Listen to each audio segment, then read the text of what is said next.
Assalamualaikum warahmatullahi wabarakatuh. Perkenalkan, nama saya Dilanil Primanisa dengan NPM 26 angkatan 2018, kelas A tahun 2018 dari Farmasi Unpad. Nah, kali ini saya akan mencoba menyampaikan materi manajemen suplai mengenai pengadaan sediaan alat kesehatan, barang medis habis pakai dalam suplai farmasi.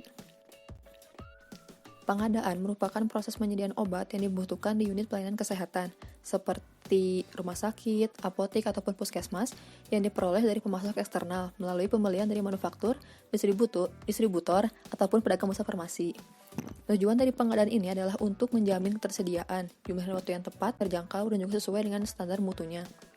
Agar proses pengadaan dapat berjalan dengan lancar dan teratur, dibutuhkan struktur beberapa komponen yang meliputi: yang pertama, personil yang terlatih dan juga menguasai permasalahan pengadaan; yang kedua, metode dan prosedur yang jelas; yang ketiga, sistem informasi yang baik dan juga didukung dengan dana dan fasilitas yang memadai. Berdasarkan Kemenkes atau Kementerian Menteri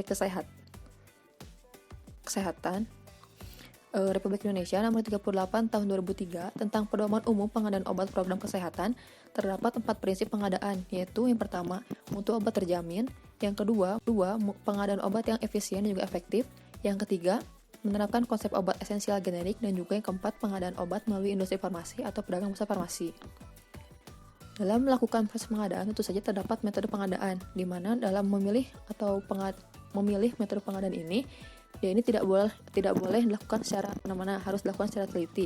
Di mana apabila tidak dilakukan secara teliti, maka dapat menjadikan biaya atau membuat biaya untuk melakukan pengadaan ini sangat tinggi.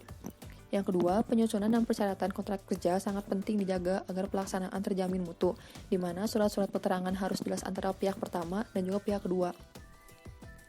Dalam proses sendiri terdapat 4 cara, yaitu yang pertama pembelian, yang kedua produksi sendiri, yang ketiga sumbangan grant ataupun hibah, dan juga yang keempat ada konsinyasi.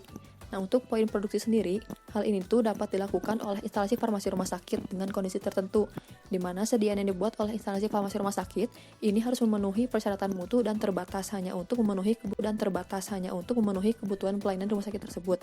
Yang artinya, sediaan di sini pun tidak boleh diedarkan. Nah, dalam melakukan pembelian tersendiri tentu saja terdapat prosesnya, di mana proses pembelian barang ini terbagi menjadi beberapa cara. Yang pertama ada tender terbuka, di mana tender terbuka ini melibatkan berbagai sumber.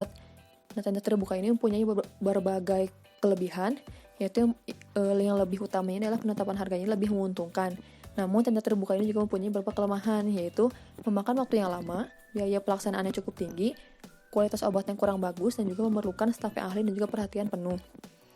Yang kedua ada tender terbatas ini, yaitu prosesnya lebih singkat, biayanya lebih hemat, dan juga beban kerjanya lebih ringan daripada tender terbuka. Selain itu juga tender terbatas ini dia mampu mengurangi lead time atau waktu tunggu, serta harga masih dapat dikendalikan. Namun sama seperti tender tertutup, tender terbuka, tender terbatas ini dia tidak bisa memantau kualitas obat.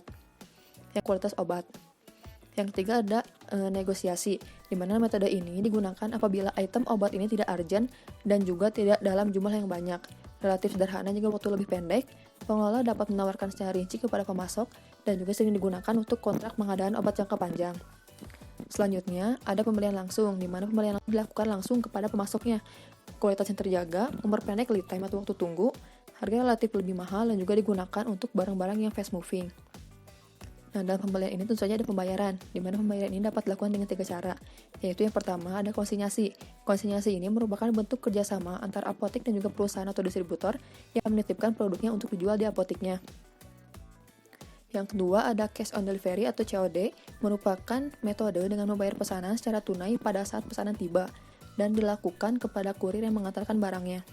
Dan yang ketiga ada pembayaran secara kredit, di mana pembayaran kredit ini pengadaannya dilakukan dengan membayar kembali dengan jangka waktu yang ditentukan, biasanya sekitar 3 minggu.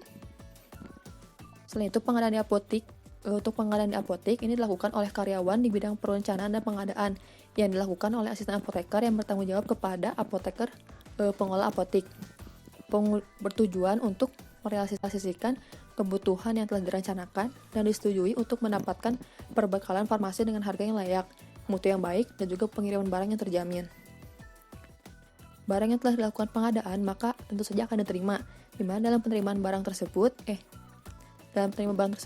terdapat beberapa hal yang harus dilakukan, yaitu berupa di mana pengecekan ini dilakukan kepada 3 aspek, yaitu yang pertama kesesuaian antara jumlah dan jenis obat yang dipesan, di mana hal ini dilihat berdasarkan surat pesanan. Yang kedua, memeriksa kondisi fisik obat. Yang ketiga, pemeriksaan kesesuaian waktu penyerahan barang. Nah, di bawah ini juga terdapat contoh prosedur mengenai penerimaan barang di instalasi farmasi rumah sakit. Sekian yang dapat saya sampaikan mengenai pengadaan suplai farmasi.